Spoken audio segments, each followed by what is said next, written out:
السلام علیکم ګرانو دوستانو، دا دی بیا هم ښه راغلاست زموږ یو نوي ویډیو ته.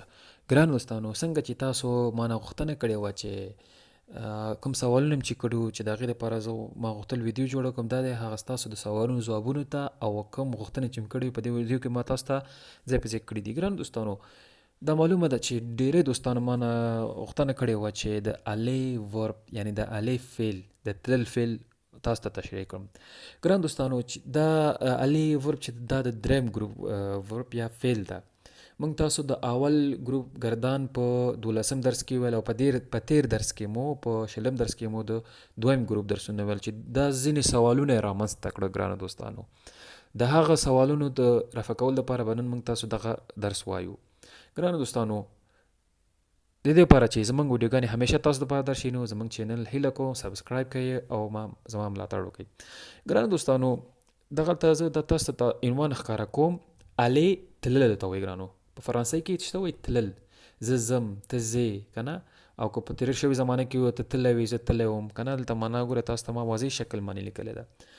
خو دې نه مخکې تیر درس باندې یو د قصه یو ویل لرم چې هغه شاګرد کوم دوستانو چې مانه سوال کړی چې د هغې سوال حل شي. ګرانو دوستانو، ځینې دوستانو سوال کړی چې په دویم ګروپ کې فرض مثال ویل چې ریسیوار، که نه؟ لکه ونیغ، دا هو د دریم ګروپ فعلونه دي، دا په ای اغ باندې ختم شوي دي. د دې سوال د رفع کولو لپاره زه تاسو ته نن دغه موضوع یادوم. ګرانو دوستانو، موږ درې رقمه فعلونه لرو، که نه؟ درې ګروپه فعلونه لرو چې یو لومړی ګروپ ده، پیغمي ګروپ، او دویم ګروپ دویم ګروپ ده. لومړی ګروپ موږ په 12 درس کې ویلو، کنه چې یو مثال می تاسو ته مشهور مثال مشهور لغت می تاسو ته کلمه می تاسو ته ویلو چې هغه مونږه یعنی خوړل دي، او علامه می تاسو ته خودلې و چې علامه چې د او اغ باندې ختميږي. سم ده؟ لکه جو مونږ، کنه زه خورم. ګورئ تاسو په حاصل کې ګورئ دا دوه ګروپونه باقاعده دي. موږ په فرانسوي سره کوم چې په انګلیسي کې ده، په فرانسوي کې بی قاعده او با قاعده، ریګولر انګلیسي کې چې ورته ار ریګولر ورمونه هم لرو، لکه څنګه چې په انګلیسي کې د فرانسوي کې مشته ده فعلونه. صحیح ده چې دلته ورته ګروپ وای، الته ورته ورب ریګولر با قاعده او بی قاعده وای. صحیح ده؟ دغه اول ګروپ او دویم ګروپ په انګلیسي په فرانسوي ژبه کې با قاعده فعلونه دي. یعنی سمانه ګورئ، دا مونږه فعل ده، کنه اخر کې یو اغ ده، خو کله چې گردان کو نو هیڅ تغیرات پکې نه دراغله، کنه خالی اخر کې یو اغ د منځ ته لیدا، کنه دا اوس باقاعده شو. ګوره غاټ فرق دلته ده چې دا هغه دوستانو سوال له طرفه شي. او بلکې وګورئ فینیغ د دویم ګروپ د موږ تاسو ویلو، کنه چې دا په اغ باندې ختم شي. خو وګورئ دلته اوس الی چې د دریم ګروپ ده، دا په اغ باندې ختم شوی ده. خو د دې فرق به تاسو په دریم ګروپ کې اوس پوه شئ. دریم ګروپ زه تاسو نه تشریح کوم، په دریم ګروپ کې صرف یو فعل تاسو ته تشریح کوم. او وګورئ جی فینی، دلته ایس د فینی کې ایس تغیرات رانغی، اول اف هم پکې شته دی، ایم پکې شته دی، ان هم پکې شته دی، ټول پکې شته دی، خالی یو حرف پکې اضافه شوی دی. صحیح ده؟ ایس تغیرات پکې رانغی. خو راځو دریم ګروپ چې دا ډېر یو غټ بحث لري. په دریم ګروپ کې صرف هغه الی ورب زه تاسو ته نن تشریح کوم چې دوستانو ما هیله کړې وه. او دا الی ورب چې دا روزانه په خبرو کې په سلهاو واره دا استعمالیږي، نو دا ډېر ضرور ده اول دې گردان باید زده کو چې زموږ ژبه روانه شي او خبرې وکړو. دریم ګروپ ګورئ الی تلل ته وایي، او چې کله وایي چې زه ځم، که نه زه ځم، نو ګورئ je vais زه ځم. دلته ولې نه وایي چې ژالې؟ دا غلطه ده ځکه دا بې قاعده فعل ده، ایرریګولر دی. دا دریم ګروپ چې دا بې قاعده دی، دا مکمل ګورئ الی کې وګورئ دلته وی باندې بدل شو، ا پکې د منځ ال پکې نشته دی، که نه او پکې نشته دی، هغه اغ پکې نشته دی، مکمل کلمه د ژووی کې وګورئ بدل شو. یعنی دا بې قاعده ده. بې قاعده هغه فعلونه ته وایي چې مکمل هغه لغت په گردان کې بدل شي. اوس تاسو ګورئ راځئ الی تللو ته وایي. اوس تاسو وګورئ دغه ادخ باندې خو تاسو پوهیږئ چې په اووم درس کې موږ تاسو ویلو، څوک چې نوي راغلي کولی شي اووم درس ته لاړ شي، هلته وګورئ. ګوره ژو که نه ژو وی زه ځم، که نه حال زمانه ده. ګورئ ها تیر شوي زمانه هم نه ده، راتلونکي زمانه هم ده. ژو وی زه ځم. اوس یو چا ته کوی ژو وی الیکول زه مکتب ته ځم. صحیح شو؟ اوس ګورئ د تو ته وګورئ هم تو وا ته ځې، مکمل کلمه ته بدله شوه په تللو کې. دا بې قاعده ده که نه؟ بې قاعده هغه فعلونه ته وایي چې مکمل کلمه بدله شي وروسته. ګوره تو وا ته ځې، تو وا الیکول ته مکتب ته ځې، تو وا لا پیسین ته هاوس ته ځې. هر مثال چې تاسو ورته جوړولی شئ.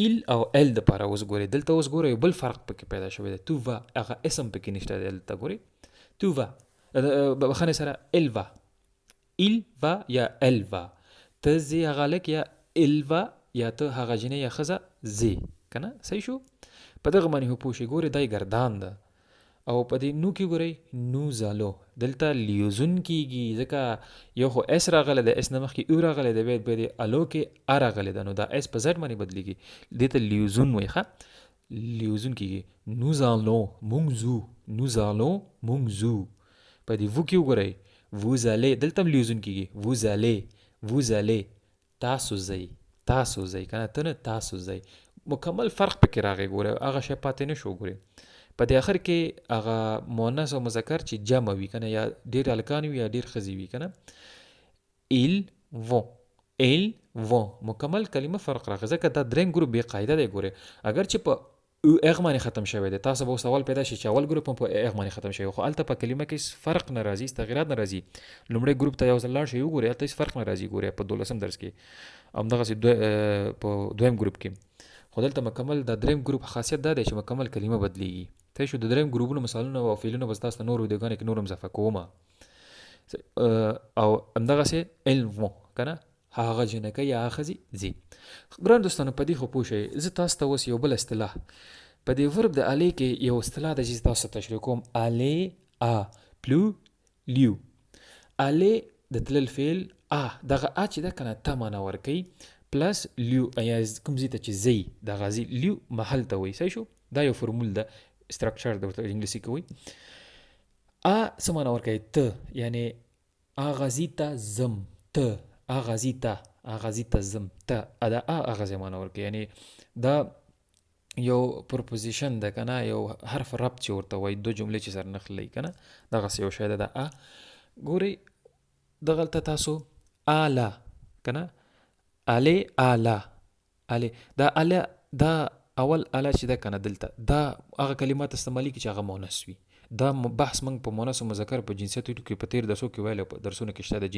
د جنسیتونو درس کې لو پلس لو دا چې ده که نه په د الې فعل کې دغسې نه راځي داسې نه شي ویلی الې الو دلته اوس ګوره الې الو جوړېږي خو دلته به او استعمالوو او لکه الې او هر چېرته چې تلو مثال کې به تاسو ته واضح کوم دا هماغسې دا ال اپوسټروف راغلی دی نو دا خو هغه وایل حروف چې راغلي وي هغې دپاره راځي او د جمع دپاره ګوره الې الي نه کېږي الې الي نه کېږي دلته به دا لی سره جمع شي بیا او تی جوړېږي راشئ مثالونو ته دغه موضوع باندې به تاسو مثالونو کې ډېر ښه پوه شوئ ګورئ اول مثال ته وګورئ je vais à l'école زه مکتب ته ځم الیکول که نه ګورئ دلته وګورئ هغه اپوسټروفي چې راغلی وګورئ دغلته هم راغلی دی دغه دی ودې او بل مثال ته وګورئ ال یا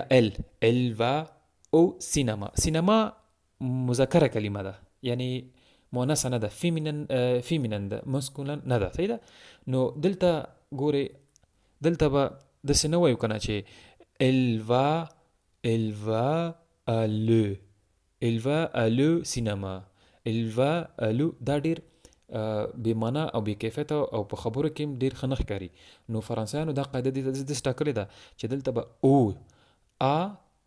جمع لو چې شي دې نه به او جوړېږي په الې ورب کې په الې ورب کې ګوره elle va au cinéma هغه څه کوي هغه سینما ته ځي دلته به او تی جوړېږي elle va au پارک د پاره هم دا راځي داسې ډېر مثالونه دي کوم شی چې مذکر او ته جوړېږي هغه بل ته وګورئ کوم چې مؤنث وي که نه nous allons à la piscine دلته هماغه خپله راځي à la piscine دلته هېڅ فرق ځکه دا په خبرو کې اسانه ده په ویلو کې اسانه ده صحیح شو دلته به هماغه خپله راځي ګوره کوم چې مؤنث وي نو تاسو چې مؤنث او مذکر غواړئ وپېژنئ نو د جنسیتونو درس ته لاړ شئ زما چینل کې شته دی هغه درس تاسو کولی شئ جنسیتونه درس پیدا کړئ او هغې کې دا ډېر اسانه تاسو تشریح شي کوم ځای ته لا راځي کوم ځای ته لو راځي په دوه ویډیوګانو کې ما دا تشریح کړی دی او دی بل ته وګورئ هغه جمع چې که نه اوس دوه کسان دي اوس وګوره احمد خدیجه vont au دلته او شو